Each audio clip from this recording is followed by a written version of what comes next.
Good afternoon.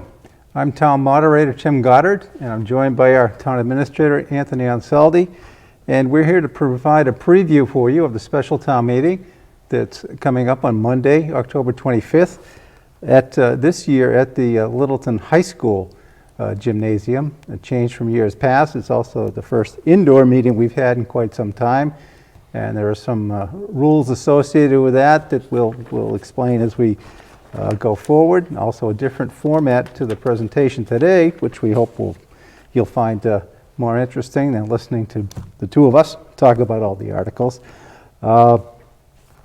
Anthony, the booklet's gone out to all the voters, so everyone should have the town meeting preview booklet and all the information on the various articles. And I just wanted to draw some attention to the moderator section in the beginning. Goes through some of the basics, that presentations are limited to 10 minutes. The length of comments by voters are limited to 3 minutes apiece, and everyone only gets one shot at the microphone per article in the interest of hearing from as many people as we can. So it's really pretty simple. We just ask that people be civil and treat each other respectfully, and that's generally been the case. So we're happy to do that as always. There are 15 articles that are going forward at the special town meeting. Anthony, anything you'd want to highlight before we get into the individual presentations on those? Yeah. First of all, Tim, thank you. It's great to be back here. This will be my first special. I was obviously here for the annual, and great to be back here in Littleton. Yeah, there's one article that Article 6, which is to fund a collective bargaining agreement, which we have still not reached an agreement with that particular union. So at this point in time, that could be something that most likely will be passed over at town meeting. Okay. Very good. Yeah.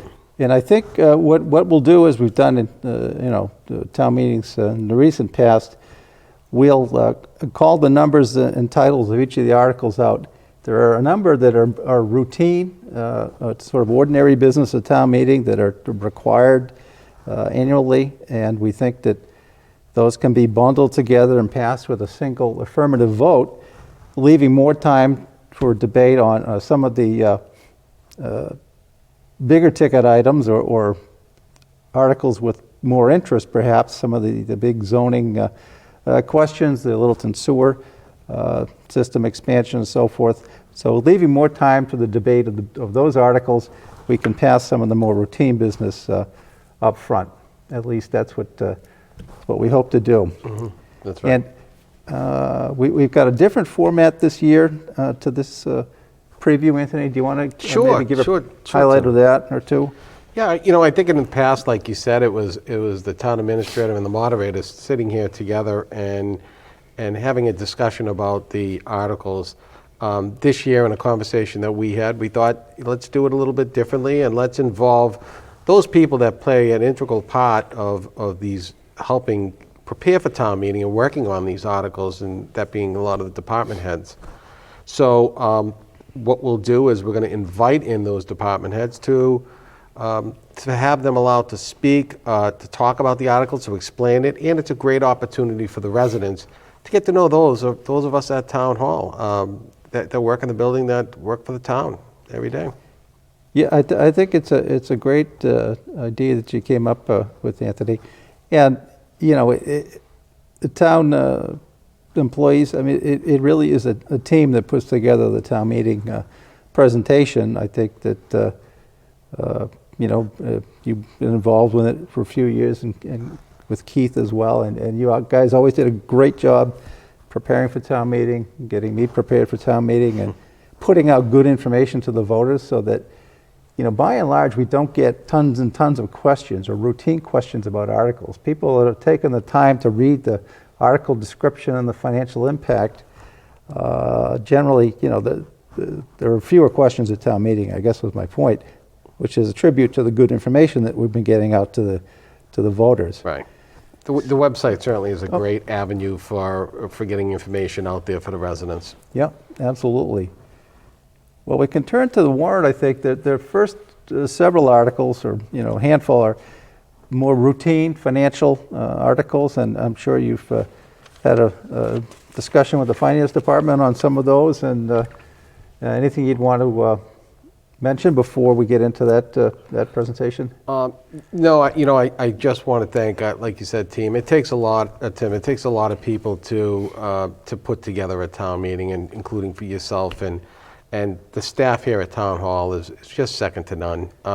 They put in a ton of time in preparing for this, and I want to take the opportunity to thank them for all their hard work, and certainly yourself, Tim, for you're very much involved in that process. That it goes more than just you at town meeting, and you really help steer this ship in preparing us for town meeting. So thank you too. I appreciate that.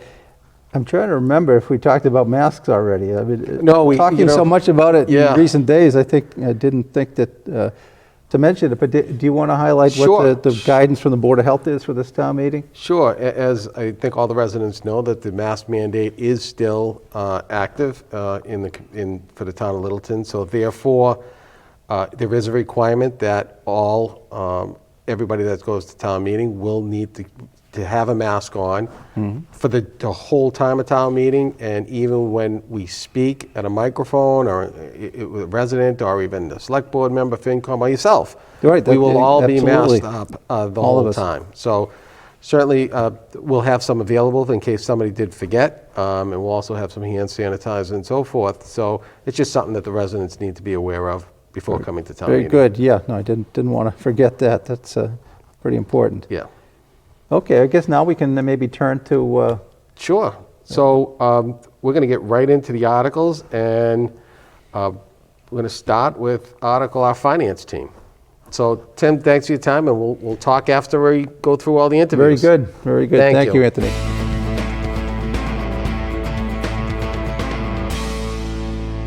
I'm here today now with our finance team, who's going to discuss Articles 1 through Article 5. So I'd like to introduce Alicia Nunley-Benjamin, who is our finance director here in town. Alicia, first of all, welcome to Littleton. It's truly a pleasure to have you. But for those residents that may be seeing you for the first time, or getting to meet you for the first time, why don't you tell a little bit about yourself and where you came from, and how do you like Littleton so far? Thank you, Anthony. I'll start with, actually, I love Littleton. So all the people are super, super nice. Residents are super nice. The people I work with, I couldn't ask for a better team. I actually came from the city of Medford as their chief financial officer. Prior to that, I was the assistant city auditor in the city of Gloucester. I have a Bachelor of Science in Business Administration and a Master's of Business in Finance. Wow, it's quite impressive. I think that's maybe why I grabbed you for all that. And Sean, who's really now the veteran of the finance person, being yeah. the longest person. Has it been a year yet, Sean? Yeah, we'll round up. So it's Sean O'Brien. Sean O'Brien is our assistant finance director and also the treasurer in town. Sean, welcome. Perfect. And thank you. So, team, we're going to be discussing Articles 1 through 5, and Article 1 deals with bills of prior year. So with that, Alicia, explain to the residents, what is bills of prior year? Absolutely. So per Massachusetts General Law, Chapter 44, Section 64, bills in excess of appropriation, you have to pay bills in the current year, bills from the prior year with current year funds, and that has to be through town meeting. They can't just pay the bills. Usually what you would do is have a purchase order that you would carry forward into the new year to pay for those bills with those prior year funds. Since there was no purchase order in place, those bills have to be approved. What we have done is we have implemented a couple of new controls. We've made anything that's $500 or above have to be on a purchase order to minimize the amount that has to be approved by the town. Ultimately, I think our goal, as we've talked about this, is to not have any bills of prior year going forward in the future, right? Because that's something that we want to continue to pay our bills on time. But there is a situation where a vendor doesn't give us a bill. And there is, in my course of my career, I've seen that there is situations like that happen. But thank you. That's a great explanation for Article 1. Article 2, which is amending the FY22 operating budget. Sean, I understand you're going to take that one. So, Yep. Sean, explain what is going on to the residents in Article 2. Sure. Yeah, so with Article 2, these are the budget adjustments going in to fiscal year '22. We have close to $70,000 worth of adjustments. Most of those have come through, new hires. Obviously, Alicia, bringing in Michelle with HR, and then bringing back Liz in Elder and Human Services. The other piece of that is the updates to the transfer station, which are some of those CBA contracts that needed to get updated, and then some of the costs associated with the banking services for the online payment options. Great. You good there? No, great. Thanks, Sean. So Article 3 is the Debt Exclusion Stabilization Fund. So, Sean, what is this article? Why does this one exist? Yeah, so this is part of the town's financial management policies. So we're taking $150,000 from free cash and using it to draw down the impact of the debt exclusion for projects we've had financed through previous bonds. So realistically, this will take, lower the effective tax rate going forward, and this is something that we do as a smoothing factor so that residents don't feel the pinch as much from a debt exclusion. So putting that in layman terms, we're actually lowering the tax bill and with that Trying money. to. There you go. I like that, and I'm sure the residents appreciate that as well. Absolutely. All right, Article 4, Sean, there's, Article 4 is the appropriation of bonds, bans, and excess premium. It seems like a lot of words, and it's, tell me about that one. A lot of words, but it really boils down to, we're accounting for $777.33 and just taking those funds and applying them to the respective capital projects for which we borrowed. So, big long article, but it's just mostly just a cleanup item that we'll do probably on an annual basis. So. Oh, thanks, Sean, for that explanation. And Alicia, Article 5 is the Community Preservation Committee's FY22 Community Preservation Plan. So can you explain, there's two factors to that article.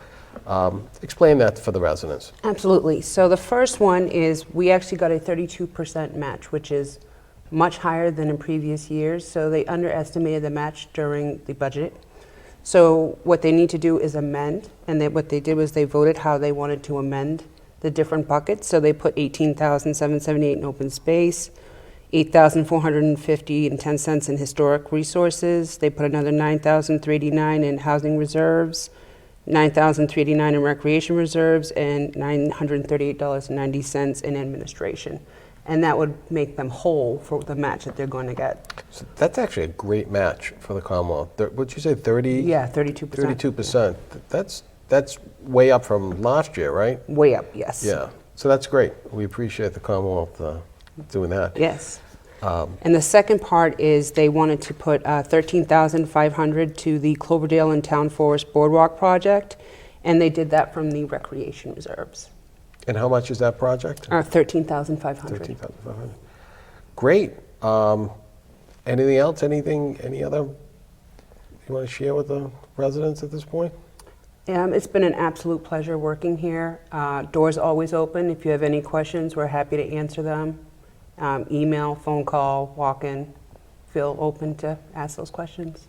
Yeah, thank you. Thank you both for all of your time in helping to prepare the warrant and the town meeting report.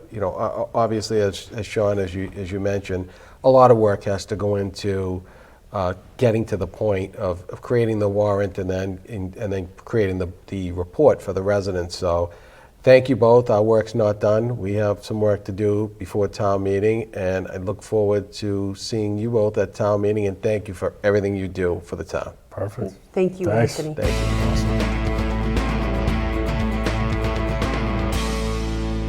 I'd now like to welcome our Assistant Town Administrator, Joseph Layden, who's going to talk us through the next 4 articles. First article being the authorization to sell U14-11 on Shaker Lane. Joe, for the residents, can you just briefly explain what this article is all about? Thanks, Anthony. Article 7 seeks town meeting's authorization for the Select Board to negotiate the sale of a vacant parcel off of Shaker Lane. That sale would be also included deed restrictions that it remain unbuildable so that the open space can be preserved and returned to the tax rolls. Great, thanks, Joe. And Article 8 is the Personnel Bylaw and Classification and Comp Plan Amendments. What's that article all about? Article 8 is pretty straightforward. It adds Juneteenth as a recognized holiday. That was recently recognized as a state holiday this past year. Second change is to add some positions to lists of positions that are in the classification plan. And the third is to update some of the classification plan tables to reflect a change in the minimum wage as required by state law. Great, thanks, Joe. So, Joe, Article 9, which is, I know that it was a great deal of work that was spent on by our office and the Personnel Committee and the Select Board, certainly, has to deal with the amendments in the personnel bylaws. Talk us through what the process was and why did this come about? Why did the Select Board feel at this point in time that it was a good time to look at our personnel bylaws? So it's a great question, Anthony. I mean, one of the main things is that the town of Littleton has been growing, not only in population, but also in staff. And with that, the Select Board saw the need for a devoted full-time HR department. With that comes experience and expertise to bring the town forward. And many of the policies have been in place for a while. And the Select Board wanted to amend the bylaw in order to bring it up to date and also create a structure for the town to bring the rest of the policies up to date. So when we're looking at this personnel bylaw, it really is concentrating down on the core functions of what a personnel bylaw should do, what it includes as far as establishing jobs, establishing the role of the HR department, establishing compensation and classification plans. And then a lot of the things in the bylaw that are no longer there, if you compared it to the existing bylaw, they're not lost. They're brought into an employee handbook that the Select Board will be looking to adopt effective on passage of this article at town meeting.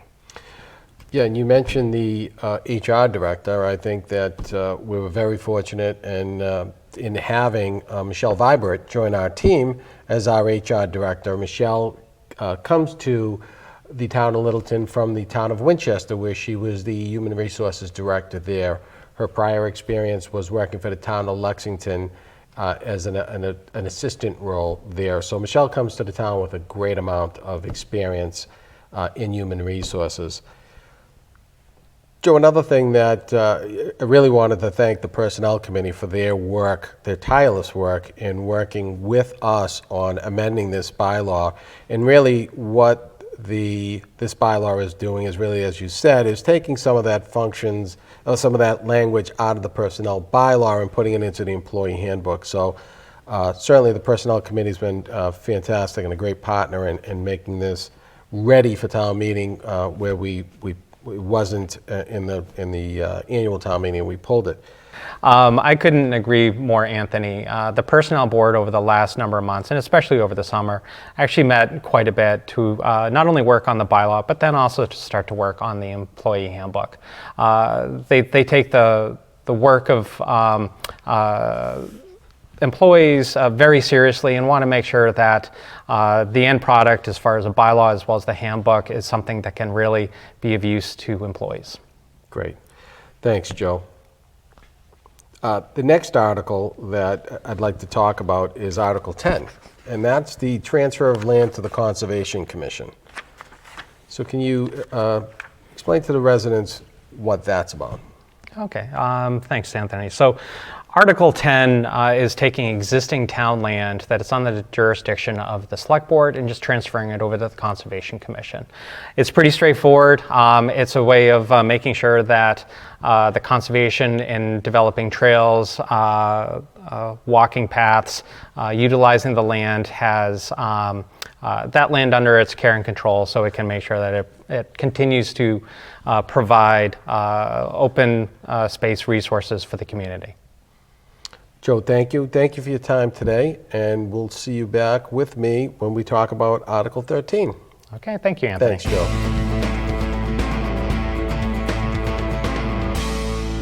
Joining us here now to talk about Article 11, which is the rezoning of 550 King Street, is our town planner, Myron Toohill. Myron, thank you for joining me today and having an opportunity for help educate the residents as far as this zoning article. So why 550 King Street? Thank you, Anthony. I appreciate the opportunity to talk with you and with the residents about what rezoning of 550 King Street would mean. So on the first slide, it shows the location of 550 King Street. I think we're all quite familiar with it by now. It's the former site of the IBM campus in Littleton. This 41-acre site, well, with 38 or plus acres in Littleton, is the focus of Article 11. Article 11 would rezone this now vacant parcel and allow for redevelopment of the site. Littleton needs housing that is affordable to middle-income households and that is also environmentally friendly, resource efficient, climate resilient, and socially equitable.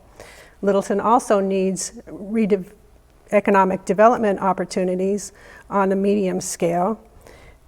Town sewer would also benefit from additional ratepayers. And the tax burden shift that occurred when the IBM site became vacant can be addressed by adding new development at this location.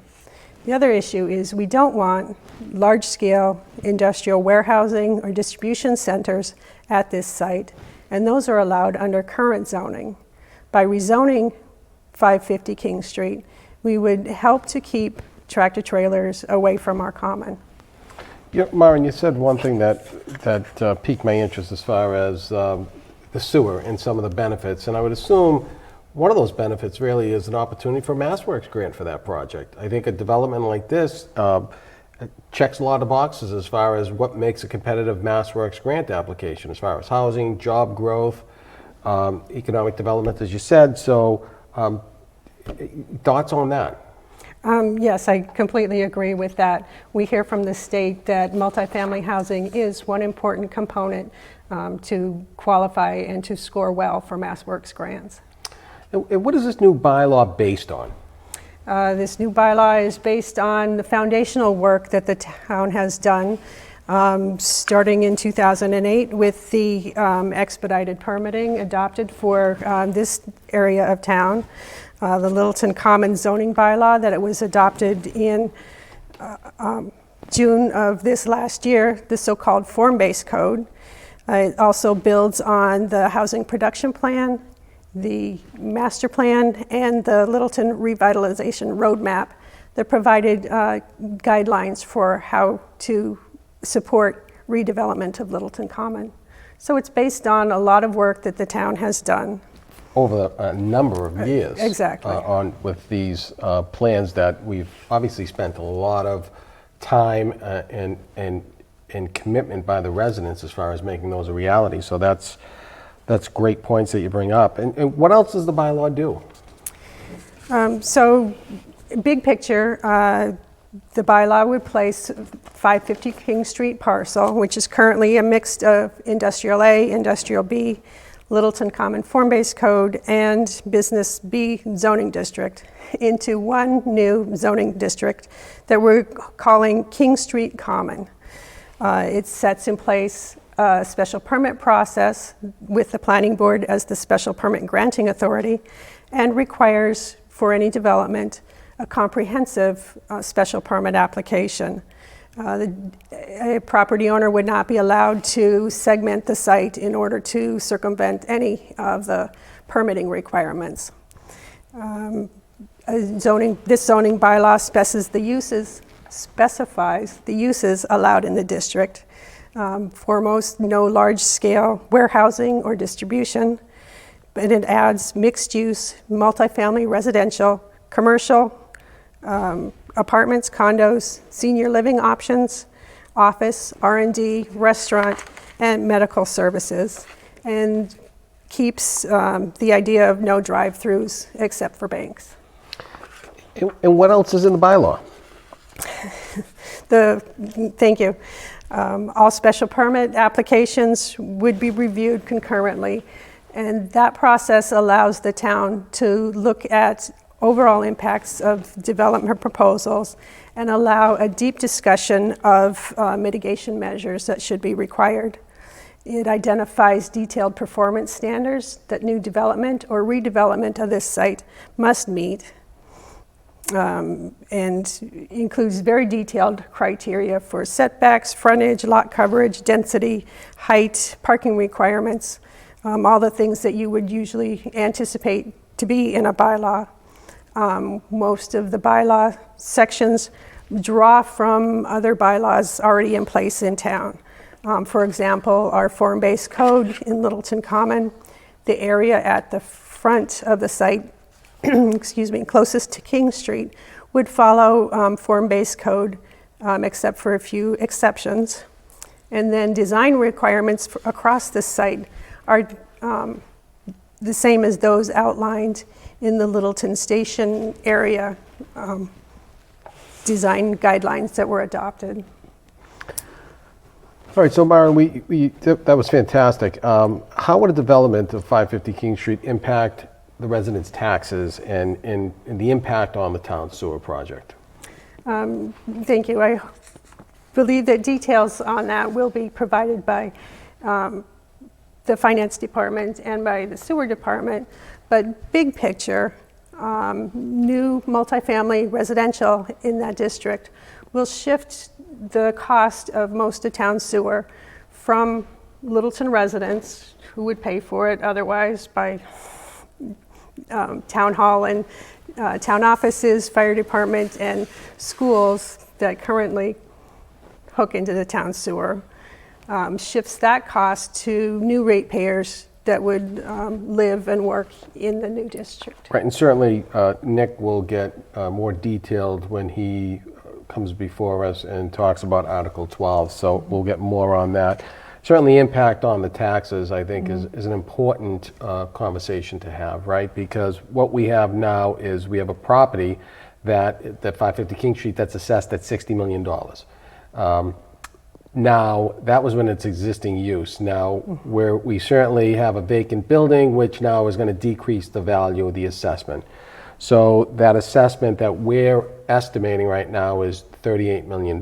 So it's pretty significant that the loss in tax revenue, which is estimated to be about $770,000, somewhere in between there, now actually shifts that burden from the commercial to the residents.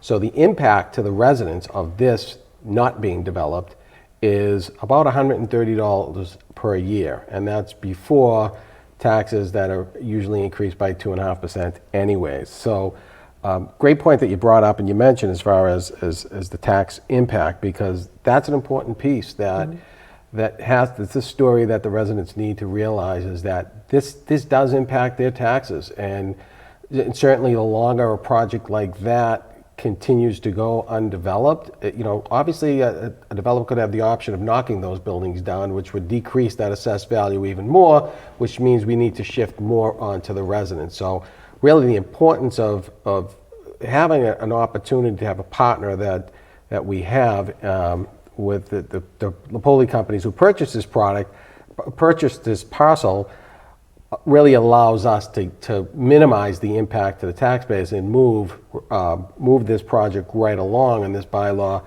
to lessen the impact on taxes for the residents. Yes, I've been very impressed with the amount of input that this developer, the amount of money that the developer is willing to put into the town of Littleton, to invest in Littleton's future. And there's a few other questions that we've heard from some residents out there, is how this bylaw and this project, ultimate project that could happen as a result of the bylaw change, impacts traffic, impacts schools, impacts the services that we provide with public safety and to all town services. What has been the history with that? Thank you for those questions. We've tried to anticipate some of the questions that would come up during the public hearing process. How would development at 550 King Street impact traffic? A full traffic study would be required as part of the application to the planning board. To our luck, maybe, the site sits at the intersection of Route 495, Route 119, 2A 110. So MassDOT will be part of the discussion early on. To MassDOT's credit, they are fully on board and funding projects, improvement projects along complete streets guidelines. That means that they will not only address the vehicle traffic, but also pedestrian traffic and bicycle lanes. So that would be fully addressed at the time of an application. That said, if we adopt the King Street Common zoning bylaw now, we can assure that we are minimizing the amount of truck traffic through our common. A great point with the truck traffic. During this, when this parcel became available, and we contacted Hudson Property, who eventually got us in touch with their marketing company. One of the proposals that we heard was a distribution center, and certainly that distribution center had, if my memory serves me correctly, like 100 bays for tractor-trailer trucks, which obviously would be a significant impact on the roads, as MassDOT would most likely not just let them allow to get off at exit 80, which is the Littleton Common exit off of 495, because of that hill.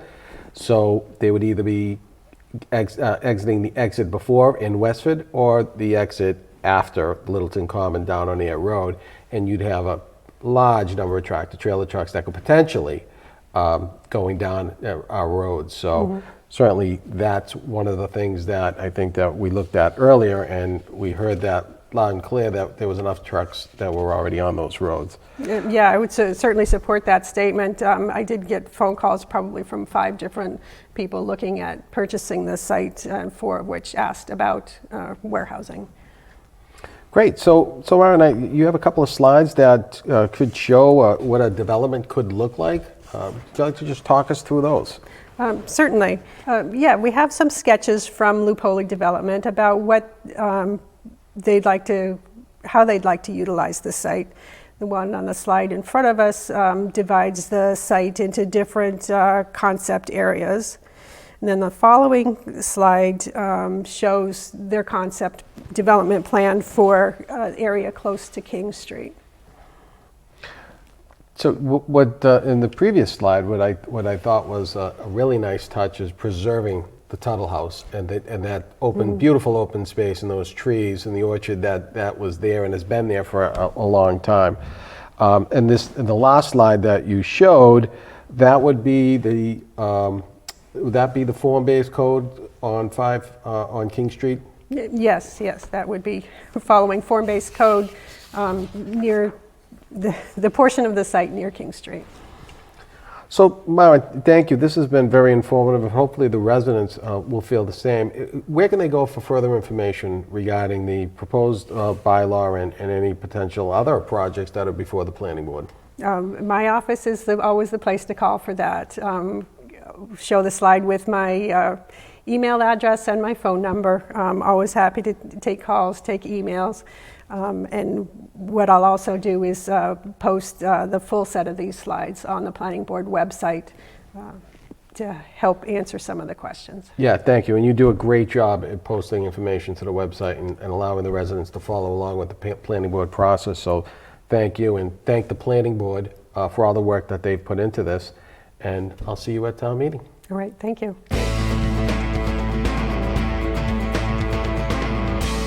The next article we're here to discuss is Article 12, which is the Littleton Sewer Expansion Project, or the Littleton Area Construction Funding. Here with me is Littleton Electric, Light, and Water Department General Manager Nick Lawler. Nick, thank you for being here today. Nick, tell us a little bit about the sewer project as far as how it came to be and why we're at this point right now. Well, you got 3 hours to discuss the article. This is a project that's been in the works now for decades, as the community knows. You know, how we got here today, it's really just a construction borrowing authorization. We're in the process of working through the design, and this is not to exceed $28.5 million to build that expansion, replace the plant, and really finish the project for the next, you know, a lot of years. All right, so why now is it the time to go to town meeting? What prompted us to put this article, or the water commissioners to put this article before town meeting? Yeah, I mean, it's been talked about for many town meetings. We've had a lot of successful votes. Why now for the construction funding is we feel that we have a partner in the Littleton companies that is that large user we need to support the project. The Board of Water Commissioners have expanded the district onto that parcel of land, so 550 King Street is now in the district. And commercial properties don't have the opportunity to opt out. So they're now a customer once this project gets off the ground and built, and they're going to pay their fair share of the project. So that's pretty significant compared to where we were 5 years ago. As you know, as we were discussing this, but we didn't have that partner. So certainly the financial picture looked a lot different then than it does now. And you spoke about the project cost being $28.5 million. Who pays for it? How does that get split? Yeah, that's right. We've known for years, even when you guys had the project originally with your first stint here, you really wanted that large user. And IBM wasn't interested. They didn't want to support the community in that way, and Littleton companies seems to want to do that. So we have a large user. It's hard to tell yet because they have to go through a planning board process to figure out how that project's going to be built out.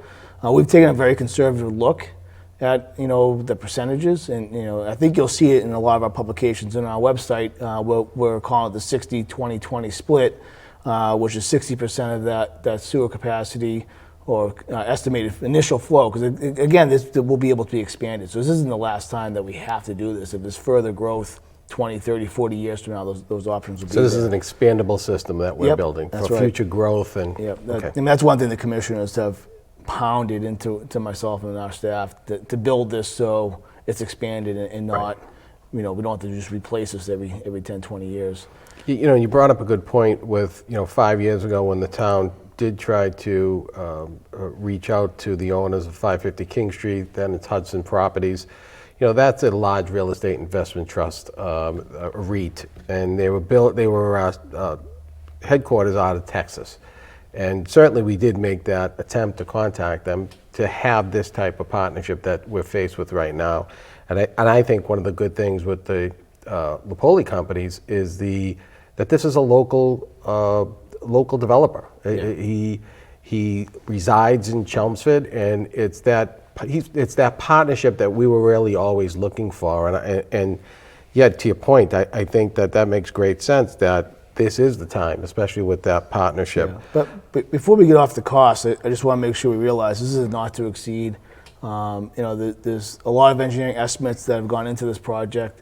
We're still working through the design. We haven't bid it. We're hopeful it comes in cheaper than that. And I know there's granting opportunities out there. This project does support mass work grants, and hopeful to keep coming off that number. But we feel 28.5 will give us the authorization that we need to move forward with it. And I think you asked the question, how does that impact the taxpayer? And another thing I just want to remind people is we have a sewer system. We support a sewer system now, and the town is 100% the user of that system. And that system's end of life. We have 2 to 5 years left on that thing before that needs to be replaced. The initial estimates were if we replace that with a like system at the high school, it's $6 million. If we replace it off the newly acquired land that the town supported a couple of years ago at 242 King Street and put the plant up against 495, that cost could be anywhere from $10 to $13 million. And 20%, which again is a highly conservative number, I think it's one thing that you and the finance team and the FinCom have really pushed on us. They want worst case scenario numbers because they want to make sure you're prepared for the worst case. Yep, exactly. Is 20%, which the town uses 10,000 gallons per day. It's projected to be 200,000 gallons. So we're well under 20%. But if we're going to use worst case scenarios, it's 20%. 20% of $28.5 million is just over $5.6 million.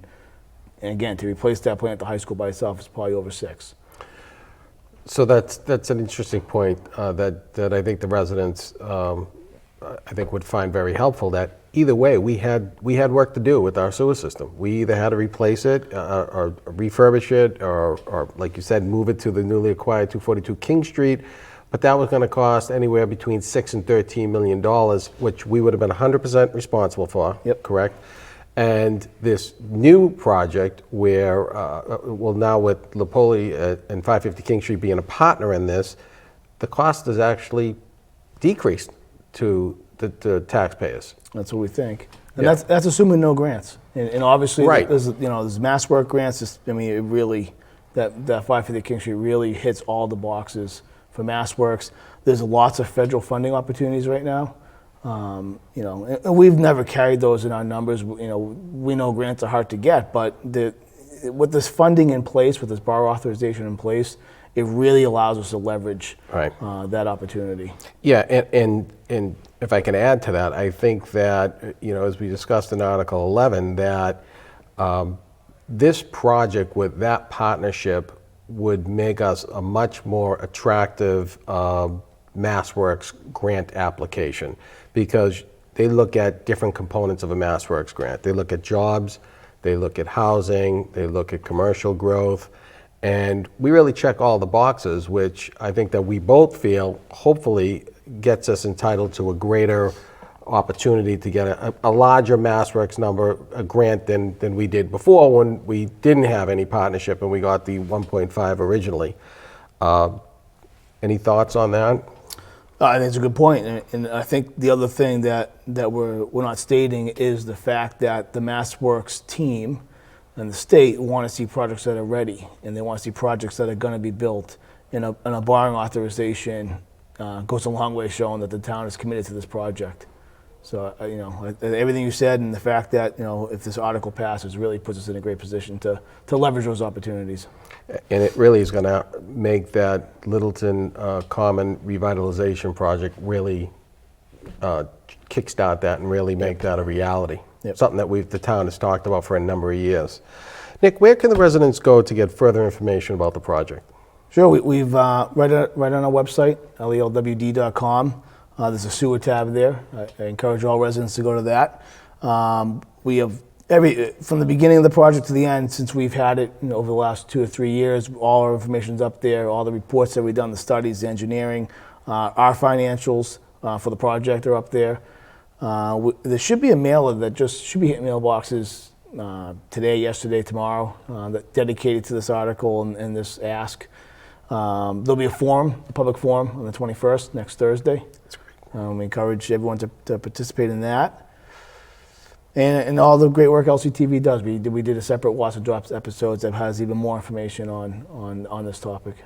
That's great. Nick, I just want to thank you, the water commissioners, your department. Certainly, you were handed this project and you really did a great job making it to the point where we're at now. So I know that, speaking for the select board myself, thank you. I think that you guys are doing a great job. I value the partnership that we have.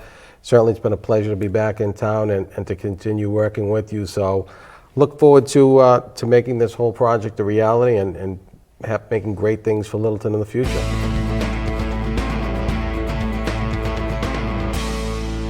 I'd like to welcome back our Assistant Town Administrator, Joe Layden, who's going to discuss Article 13, which is the grant of easement to Littleton Electric Light Department for the new library. Joe, welcome back, Joe. Thank you, Anthony. The article is very straightforward. Basically, with the new library that was built, we need to be able to provide an easement to the Littleton Electric and Light Department so that they can maintain and conduct any repairs that are needed on the electric service to the library. Great. Seems very straightforward. Yes. Thanks for your time, Joe. I appreciate it. And I'll see you back for Article 15. Okay. Thanks. At this time, I'd like to welcome back our town planner, Myron Toohill, who will talk to us about Article 14, which is the rezoning of 25 Robinson Road. Myron, welcome back again. Thank you. So Myron, tell the residents, why 25 Robinson Road and why is this being proposed? Thank you, Anthony. 25 Robinson Road is one of 5 parcels that's owned by Northern Bank. They've come forward with a redevelopment concept, come forward to the town with a redevelopment concept that really makes a lot of sense to revitalize that corner of Littleton Common. And Northern Bank also requested that the planning board look at rezoning 25 Robinson Road to be able to include that in the overall development scheme. By adding 25 Robinson Road to their development, it allows for more area for setbacks from the existing residents, allows for more green space between the current residents and the commercial development. That's great. And, my understanding is you have some slides to share as far as what a development like this could look like as a result of this rezoning. Yes, I do. I'd like to share a few of those slides now. This first slide shows the location of 25 Robinson Road, immediately adjacent to our Village Common or new form-based code district. This would change the zoning of the 25 Robinson Road from residential to Village Common. So, Myron, what are some of the benefits of rezoning 25 Robinson Road? I'm glad you asked. The 25 Robinson Road site is currently vacant. It allows for small and medium scale economic development opportunities on the site. As I said before, Northern Bank owns 5 parcels in that area, including 25 Robinson Road. And they've come forward with a redevelopment concept that includes redevelopment of all 5 parcels. If we include 25 Robinson Road in the Littleton Common form-based code district, that allows for a larger setback to the commercial uses from existing residences on Robinson Road. Littleton Common sewer benefits from redevelopment in Littleton Common, and for taxes, any new redevelopment in Littleton Common shifts the burden caused by the loss of market value from underutilized buildings back to commercial from residential. That's great, Myron. And the next slide would actually show a rendition of what something like this project could be. Yes, this is an example of redevelopment that could be possible with the rezoning of 25 Robinson Road. That's great, Myron. I know you've done a lot of work, and the planning board certainly has done a lot of work. And really the residents of Robinson Road who have been really the public outreach that you and the planning board and the select board made to the residents. And the residents, I think that it's been a great story of collaboration and really working together to try to meet all the requests of the residents. So thank you very much. This is great work, and we'll see you at town meeting. Okay, thank you. I'd like to welcome back once again our Assistant Town Administrator, Joe Layden, who's going to wrap up with Article 15, which is the road acceptance for Bluebird Way. Okay. Joe, welcome back again. Thank you, Anthony. Joe, talk to us about, tell the residents about what the acceptance of Bluebird Way, what's involved with that. So we're rounding out town meeting with the acceptance of Bluebird Way as a town way. This is a subdivision that was recently completed. It was originally approved by the planning board. The planning board, its consultant, as well as town staff, highway department, as well as water department, had inspected the subdivision, make sure that it was in good condition, and the final action is for town meeting to accept it as a town road. And once they accept it, that means? That means then the town will be responsible for future maintenance, such as snow plowing and any sort of drainage that may fall on the town as its responsibility. Great, seems very straightforward too. Joe, Yes. Thank you for your time, and certainly I want to thank Joe Layden for all his work that he's put into the town meeting report and the warrant. Joe is really pens a lot of that, and I just want to thank Joe for all his time. Thank you again, Joe. Thank you. And we're back, and I hope you enjoyed the summary of the articles as much as I did. I think, again, Anthony, it's really great to see the team members that are out there doing this work on a daily basis. And, a warrant that just doesn't get thrown together. It's a product of a lot of hard work by the town employees, certainly the select board and yourself. And I certainly enjoyed us not having to explain each of them. We went to the subject matter experts and got those explanations. So again, thanks to you and to the team here. Yeah, my pleasure, Tim. I really think staff really did enjoy it too, having the opportunity to talk about the articles. It was a great process that we went through. So, like you said, hopefully the residents enjoyed it as much as I think we all enjoyed doing it and preparing for town meeting. Yeah, and hopefully they'll come even better informed to town meeting, because hopefully some of their questions were answered. Hopefully, and if not, Tim, they can always, there's information on the website, and they can always Yeah, reach out to and they can put our a name office. to a face now, and Right. they instead of just our faces. So that was great. I'm glad we could do it that way, and we'll probably do it again in the future. Just a reminder, the town meeting is Monday, October 25th at 7 p.m. at the high school gymnasium, not the middle school, the K gymnasium, as it has been for a number of years. And I don't know if this might be a sign of where we might move town meeting in the future. We'll see how this goes. We certainly have had town meetings at the high school before. And there is a little bit better of an overflow area there if need be. So again, please remember to come out to town meeting on October 25th, on Monday at 7 p.m. And Bring your book. bring your booklet if you need one. You can print it out off the website, or there'll be limited copies available. Town meeting. Also, masks will be available. It's hard to believe people would forget to bring a mask in this day and age, but they will be there. And we thank you again. Thank you, Yeah. Anthony. Tim, thank you, yeah. Enjoyed this, and we'll see you then. Thank you. Great.